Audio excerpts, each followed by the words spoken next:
Tidak, Sir Walter, bantah Puan Clay. Kecaman ini melampau. Bersimpatilah sedikit dengan mereka. Bukan semua orang dilahirkan kacak.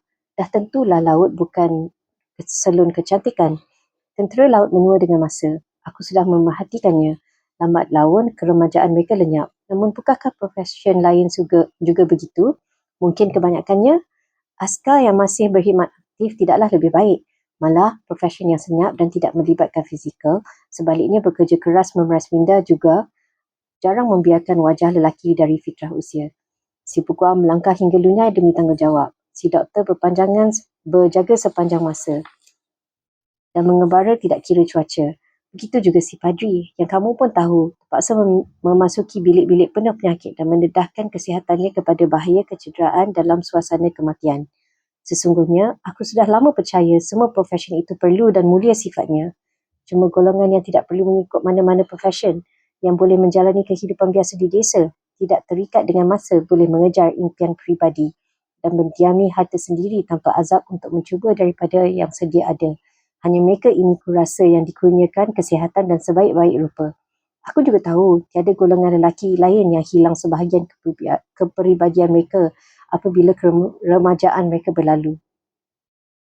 Dalam kerisauan untuk melenturkan tanggapan Sir Walter terhadap pegawai tentera laut sebagai penyewa, nampaknya seolah-olah Tuan Shepherd dikurniakan dengan ramalan apabila Laksamana Croft menjadi pemohon paling awal untuk menyewa rumah itu. Tidak lama sebelum itu, Tuan Shepherd berkesempatan untuk beramah mesra dengan Laksamana Croft waktu menghadiri sesi kuarter di Taunton. Oleh itu, dia menerima laporan mengenai beliau melalui wartawan perang London lalu dia bergegas ke Kelly Lynch untuk menyampaikannya. Laksamana Croft warga tempatan Somersetshire yang memperoleh kemewahan yang melambung nilainya. Dia berharap untuk tinggal di negerinya sendiri, lalu singgah ke Taunton untuk meninjau tempat-tempat yang diiklankan di kejiranan yang berdekatan. Namun semuanya tidak berkenan di hatinya dan secara tidak sengaja terdengar, seperti firasat Tuan Shepherd, kabar tentang Sir Walter tidak mungkin lama menjadi rahsia mengenai kemungkinan Kelly Lynch Hall yang akan disewakan dan mendapat tahu hubungan Tuan Shepherd dengan tuan rumah itu. Lalu dia memperkenalkan dirinya kepada Tuan Shepherd untuk bertanya lebih lanjut.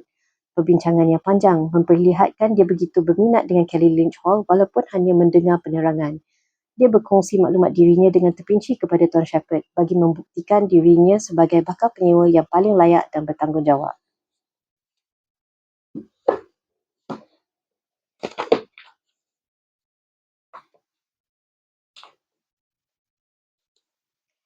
"Nay, Sir Walter," cried Mrs. Clay, "this is being severe indeed.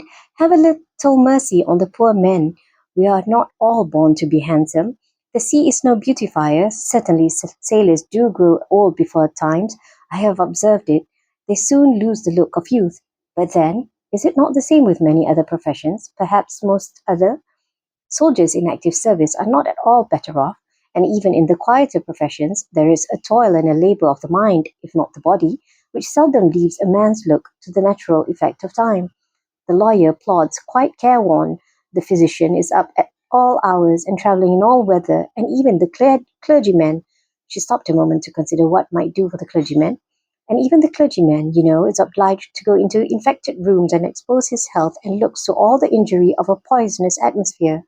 In fact, as long as I have been convinced, though every profession is necessary and honourable in its turn, it is only the lot of those who are not obliged to follow any, who can live in a regular way in the country, choosing their own hours, following their own pursuits, and living on their own property without the torment of trying for more.